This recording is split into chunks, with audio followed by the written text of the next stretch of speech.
Bismillahirrahmanirrahim. Assalamualaikum warahmatullahi wabarakatuh. Alhamdulillahirabbil alamin. Wassalatu wassalamu ala asrofil anbiya'i wal mursalin wa ala alihi wa ashabihi ajmain, amma ba'd.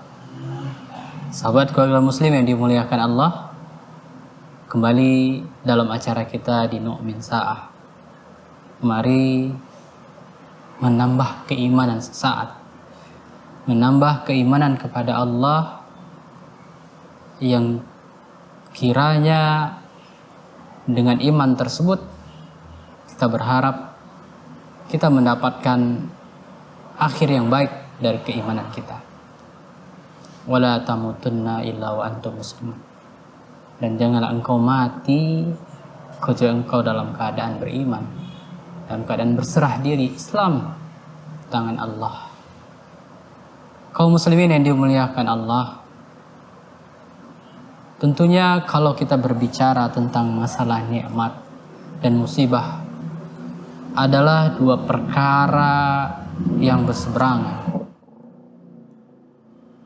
Banyak orang yang dia beranggapan ketika Allah berikan nikmat yang berlapangan kepadanya, dianugerahi banyak dia dapatkan dari kesenangan dunianya, dia mau apa saja dia bisa dapatkan. Ketika dia ingin pergi kemana saja dia bisa melakukannya, sehingga dia merasa Allah memuliakannya. Namun sebaliknya, ketika dia merasa hidupnya sempit, merasa segala sesuatu dia jalani dengan sulit, dan tak jarang dia terhimpit dengan penuh kesakitan, sesak yang kiranya selalu menghinggapi dadanya. Padahal dia merasa kalau dia sudah menjalankan ketaatan kepada Allah, sehingga dia merasa kalau dia dihinakan oleh Allah, sehingga tercetus kata-kata Allah tidak adil kepada dirinya, karena merasa ketaatannya selama ini malah tidak menghilangkan kesulitan, bahkan dia merasa hidupnya semakin sulit. Nah, kaum muslimin yang dimuliakan Allah, sahabat keluarga muslim, tentu kita sudah berulang kali menyampaikan jangan cepat-cepat memvonis, jangan cepat-cepat berburuk sangka kepada Allah. Jelas dikatakan sesungguhnya Allah sesungguhnya persangka kepada Allah aku berdasarkan sangkaan hambaku. Allah katakan kalau kita berprasangka baik kepada Allah, maka baik yang kita dapatkan. Tapi ketika kita berprasangka buruk, maka buruk pula yang akan kita tuai. Kaum muslimin, sahabat keluarga muslim yang dimuliakan Allah, maka dari sini cobalah kita menimbang kalau kita mau berbuat adil kepada Allah dalam perkara banyaknya nikmat dan dengan timbangan musibah. Kalau kita ambil neraca, yang kiranya neraca itu ada dua sisi. Nah, sisi yang pertama kita letakkan nikmat Allah yang telah kita terima, dan sisi yang kedua kita letakkan musibah atau ujian, kesulitan yang kita hadapi. Maka jauh tentunya timbangan nikmat yang Allah berikan jauh lebih berat dibandingkan dengan musibah yang menerpa hidup kita.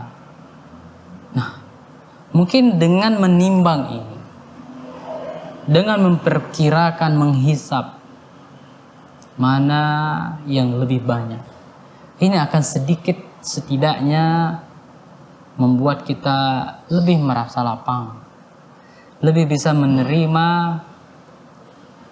apa yang musibah yang Allah berikan kepada kita. Sebagaimana Nabi Ayub, beliau seorang nabi yang terkenal dengan istilahnya sabarnya Ayub. Kesabaran yang luar biasa. Dia diberikan kemewahan, kesenangan, kesehatan oleh Allah sampai usia 50 tahun. Artinya selama 50 tahun hidupnya dia selalu merasakan kesenangan, punya harta yang luar biasa banyak. Dia seorang pemimpin, seorang raja bahkan. Yang diceritakan dia hampir sama dengan Nabi Sulaiman. Dia punya istri yang cantik dan salehah. Dia punya harta yang berlimpah. Dan bahkan dia punya anak, ada 12 orang laki-laki, semuanya anak yang saleh dan memiliki ketangkasan masing-masing. Artinya terkumpul padanya nikmat yang begitu banyak. Dan itu dia rasakan kurang lebih selama 50 tahun. Sampailah ketika dia di usia 51 tahun. Di usia 51 tahun Allah uji dia. Hanya dalam waktu 3 hari semua yang dia miliki hilang darinya. Di hari pertama Allah uji kesehatannya. Allah timpakan penyakit yang mana penyakit tersebut adalah penyakit yang berat. Bahkan saking beratnya ya kalaulah kita merasakan sendiri, namun ada orang sekeliling kita yang membantu kita, maka beratnya kita rasa itu tidak sampai sebegitu beratnya. Nah, ini tidak. Penyakit yang kiranya sudahlah berat pada dirinya dan orang-orang yang ada di sekitarnya menghindar darinya. Ya, dia ditimpa penyakit yang menular. Penyakit kusta yang semua orang menghindar darinya. Baik kaum muslimin yang dimuliakan Allah, tentunya masih ada lagi ujian lain yang ditimpakan kepada Nabi Ayub. Kita akan lanjutkan setelah beberapa jeda berikut ini.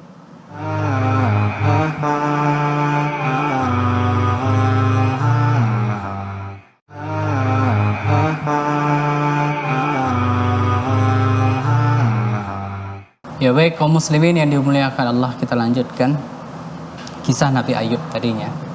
Di hari pertama dia diuji dengan kesehatannya, ditimpakan penyakit. Penyakit yang membuat orang lari darinya, penyakit yang membuat orang tidak mau mendekatinya, sehingga dia pun mulai ditinggalkan oleh kaumnya. Penyakit kusta yang biasanya memiliki tanda-tanda di awal, nah ini tidak. Penyakit yang datang begitu saja langsung membuat seluruh kulit-kulitnya menjadi rusak dan bau yang menyengat sehingga semua orang lari darinya.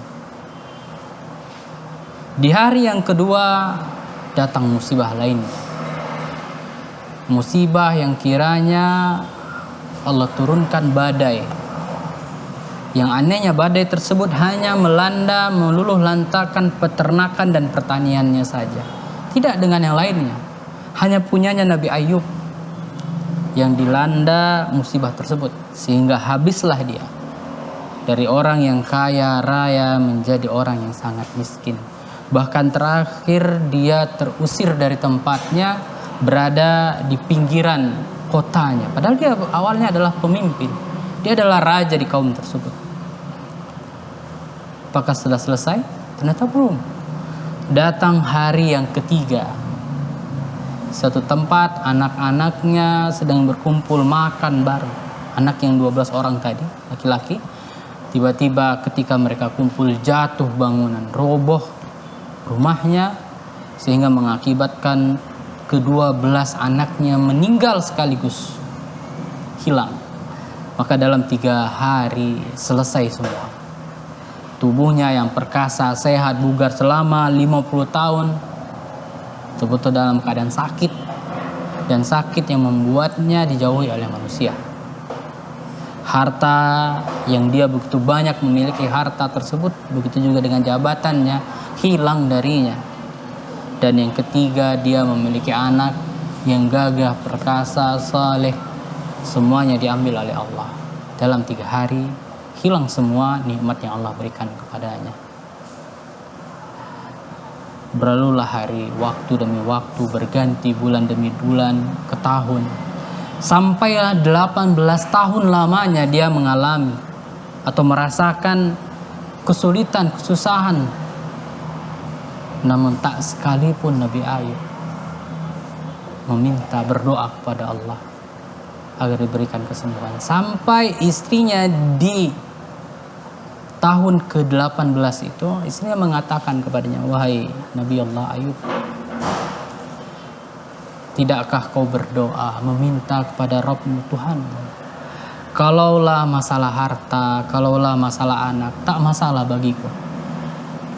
Aku akan tetap bersabar bersamamu. Namun dengan sakitmu ini yang membuatmu terhenti dalam berdakwah dan ditinggalkan oleh kaummu, kankah lebih baik kau meminta kepada Tuhanmu yang Maha Pengasih, Maha Penyayang, agar kiranya diberikan kesembuhan yang membuatmu bisa kembali berdakwah." Istri yang salehah, yang dia meminta kepada suami agar berdoa, bukan suatu tuntutan yang besar, suatu yang wajar kiranya.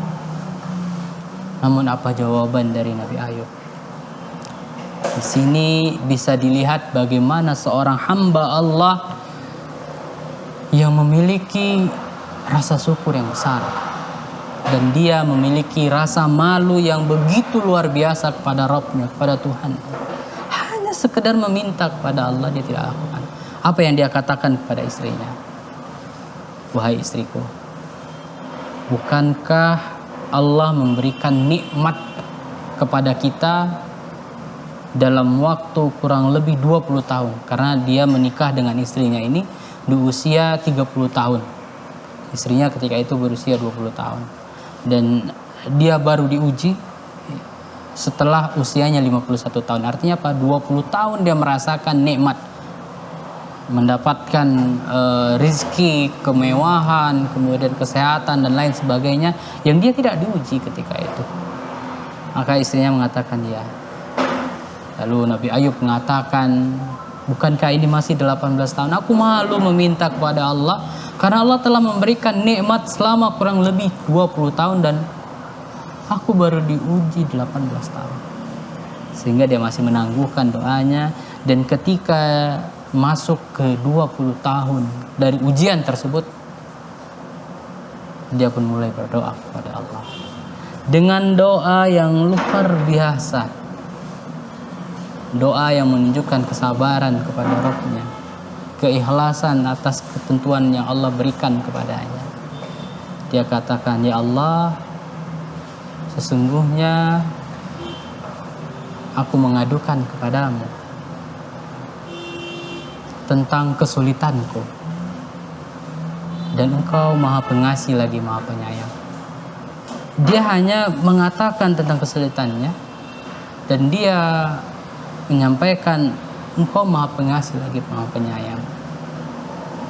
Dalam artian telah diadukan perkara dia, kembalikan kepada Allah. Kalau Allah berikan kesembuhan, dia akan terima kesembuhan tersebut. Doa yang sangat santun kepada Rabbnya, yang dia betul-betul hamba yang luar biasa. Maka dalam waktu 3 hari juga Allah kembalikan semuanya. Di hari pertama dia dapati di bawah tempat tidurnya kiranya ada mata air, yang mana dengan mata air tersebut dia mandi dengannya dan sehat tubuhnya, jasmaninya, dan sehat sebagaimana seperti sedia kala. Di hari yang kedua datanglah para penduduk atau kaumnya kembali karena saking gembiranya, senangnya dengan sehatnya Nabi Ayub. Mereka berbondong-bondong memberikan hadiah kepada Nabi Ayub, yang membuat Nabi Ayub menjadi orang paling kaya di antara mereka. Di hari yang ketiga Allah buat istrinya Nabi Ayub hamil, dan hamilnya setiap tahun melahirkan 2 orang putra, sehingga dia memiliki 24 orang putra. Allahu Akbar, dalam 3 hari. Kaum muslimin yang dimuliakan Allah Subhanahu wa taala, kita akan mengambil pelajaran yang begitu berharga dari kisah sabarnya Nabi Ayub setelah beberapa jeda berikut ini.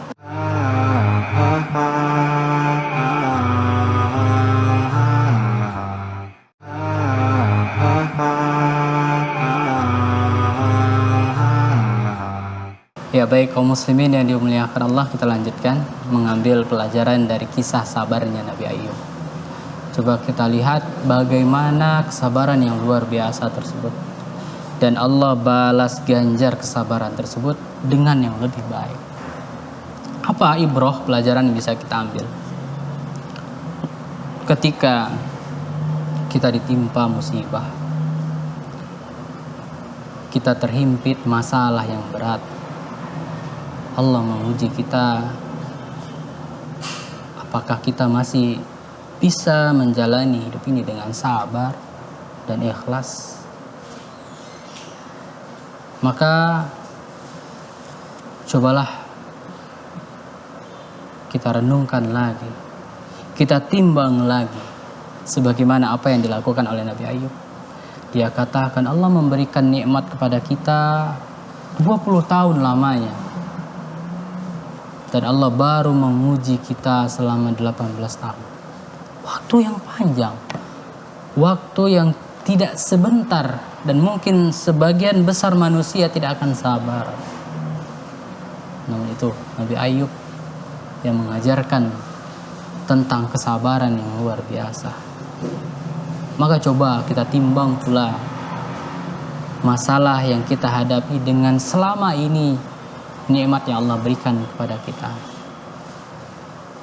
Yakinlah dengan masalah tersebut bisa jadi itu adalah jalan yang baik untuk kita.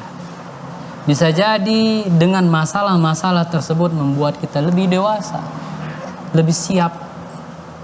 Bukankah kita tahu senjata itu, pedang itu tidak akan bisa menjadi pedang yang indah, cantik, tajam, dan bagus tanpa dia menjalani dulu proses pembuatannya, yang dia harus dibakar sampai memerah, kemudian dipukul berkali-kali, kemudian direndam, dibakar kembali sampai begitu berkali-kali, sehingga setelah itu jadilah dia pedang yang bisa dipakai untuk bertarung, yang memiliki kekuatan dan mampu membelah.